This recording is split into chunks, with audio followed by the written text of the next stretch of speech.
Le sens de lecture varie suivant les pays. Il est différent en Orient et en Occident. En Occident, on lit une page, enfin 2 pages par exemple, une double page, de gauche à droite. La page de gauche d'abord, et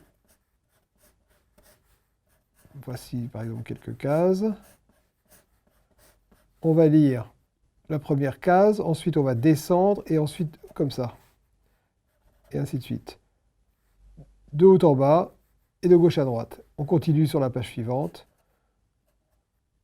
et comme ça, et comme ça. Au Japon, par exemple,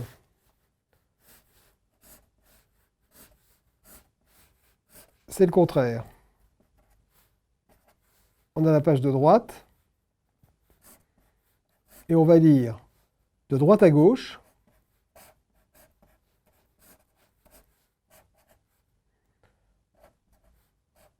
et toujours de haut en bas. D'autant plus que...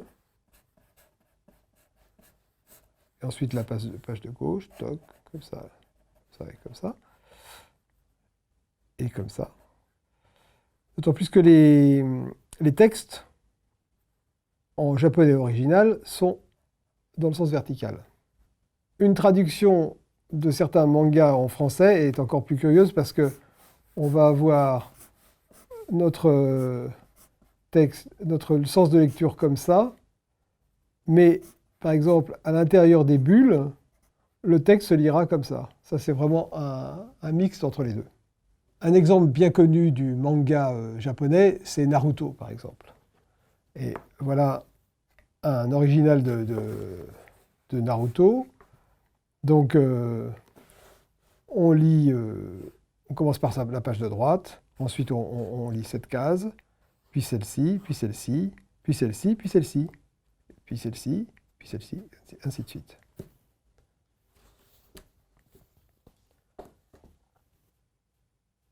Le sens de la lecture est donc très important. Et maintenant, on va voir la façon dont on va dessiner les cases pour respecter ce sens de lecture. Donc, quand on fait nos cases,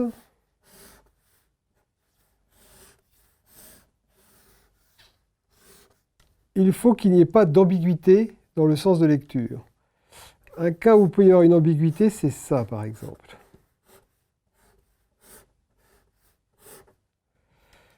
On va commencer par celle-là, ensuite on va descendre, et là on se pose le problème de est-ce qu'on va lire cette case-là après ou cette case-là après.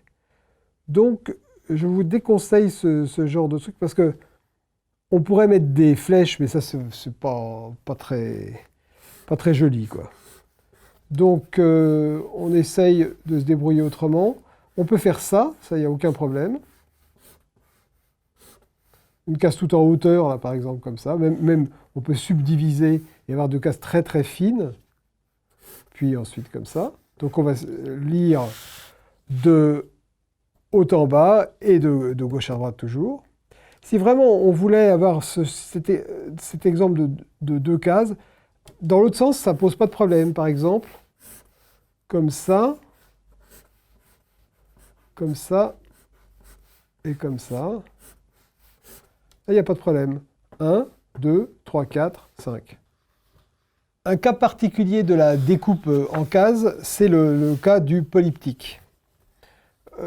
Polyptyque, c'est un terme pictural en fait, qui désigne plusieurs tableaux composant une seule image. Et donc en fait, vous pouvez avoir, mettons, voici toute une page. Vous pouvez découper une seule image en une bande dessinée. Et par exemple, vous allez avoir un décor qui va venir comme ça. Votre personnage va apparaître là. Ensuite, il va descendre là. Vous le verrez continuer à poursuivre son action là. Peut-être qu'il va rencontrer un autre personnage. Et puis finalement, je sais pas, on peut voir un chemin là, on pourrait avoir un chemin qui serait là comme ça. Et l'histoire se termine là.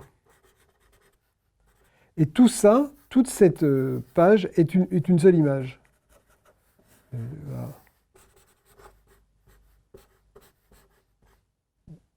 Dans ces pages, nous allons placer notre texte. Et aussi, il faut que le texte respecte le sens de lecture. Un cas très courant, c'est le dialogue. Vous avez deux personnages. Le personnage A, personnage B,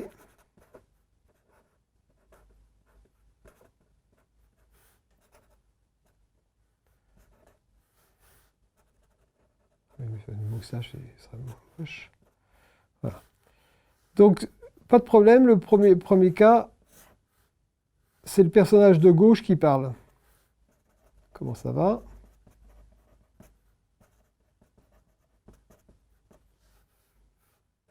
Bof, répond l'autre. Là, c'est sans ambiguïté.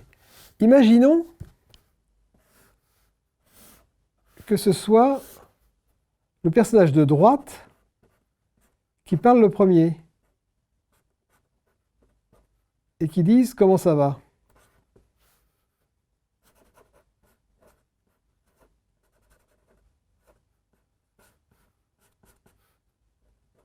Alors, voici ce qu'il ne faut pas faire. Comment ça va? Je l'écris à droite parce que le personnage est à droite. Et l'autre répond, bof. Ça, c'est l'erreur. Pourquoi? Parce que vous allez forcément lire bof avant comment ça va. Comment résoudre ce problème? On reprend nos personnages. Ils ne sont pas très beaux, mais c'est pas grave. Et donc, c'est toujours le personnage de droite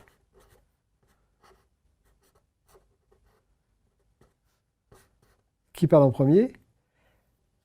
Il parle en premier, il est à droite, mais rien n'empêche la bulle d'être à gauche. Donc il va être comme ça. Même on va faire la queue de la bulle qui passe comme ça, parce que ça évitera que ça se cogne. Donc il dit comment ça va là.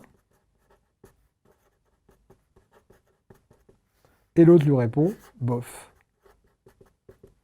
Donc, de toute façon, comme on lit de haut en bas, vous pouvez avoir juste au-dessus, un petit peu à gauche, c'est encore mieux, mais et donc là, vraiment, on n'a aucune ambiguïté. Donc, nous avons vu les dialogues, et nous allons voir comment les personnages doivent bouger aussi pour respecter le sens de lecture. Par exemple, si un personnage,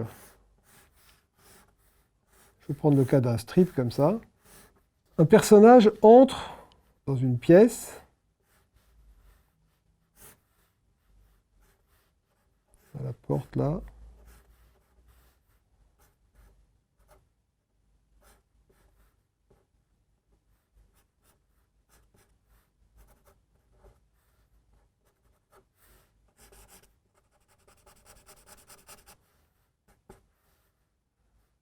et il sort, ou il regarde par la fenêtre, plutôt.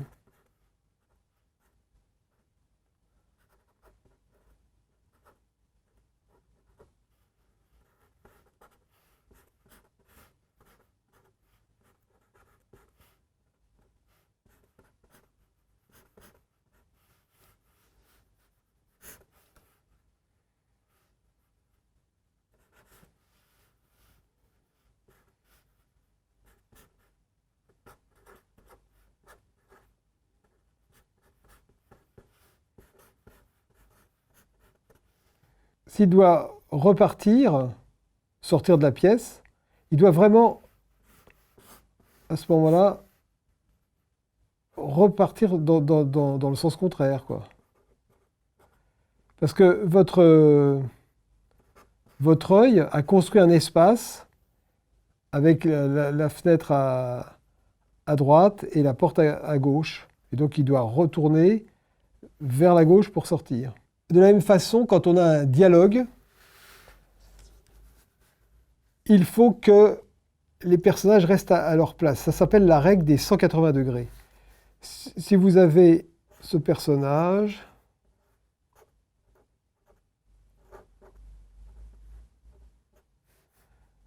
cette femme qui parle avec cet homme.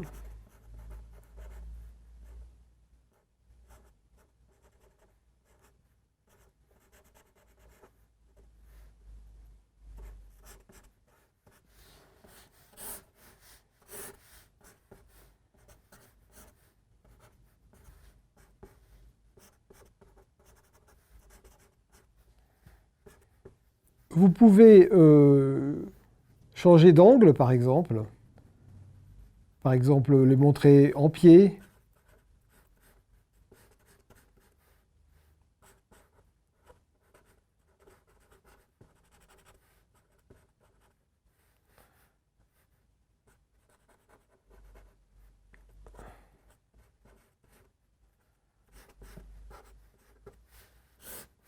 Dans un cadre plus large.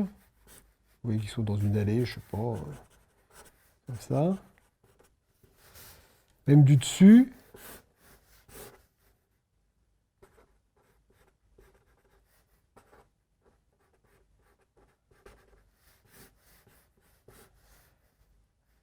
Mais vous devez rester, vous devez les laisser, elle à gauche, lui à droite. Si vous inversez en vous disant je pourrais changer de point de vue, ça va complètement déséquilibrer votre lecture. Si tout à coup votre homme se trouve là,